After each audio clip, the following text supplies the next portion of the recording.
முருகன் ஏன் 6 முகமா பிறந்தாருன்னு தெரியுமா? முருகன் 6 முகங்களுடன் பிறந்ததற்கான கதையின் முக்கிய அம்சம் இதுதான். தேவர்களுக்கும் அசுரர்களுக்கும் பெரிய போர் நடந்தது. சூரபத்மன் என்ற அசுரன் மிகவும் பலசாலியாக இருந்தான்.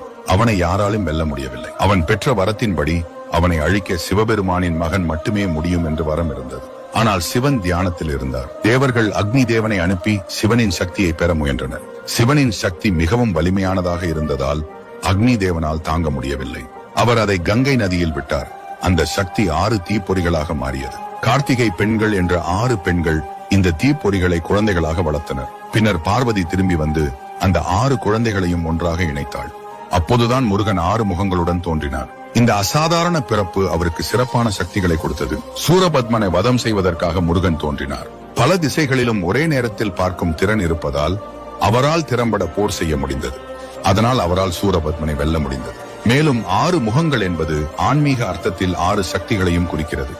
ஞானம், புரிதல், வலிமை, வீரம், அன்பு மற்றும் அருள். கதையின் முக்கியமான கருத்து, பெரிய பிரச்சனைக்கு ஒரு சிறப்பான தீர்வு தேவைப்பட்டது. அதுவே முருகனின் அசாதாரணமான பிறப்பாகும். உங்களுக்கு முருகன் பிடிக்கும்னா லைக் அண்ட் ஃபாலோ பண்ணுங்க.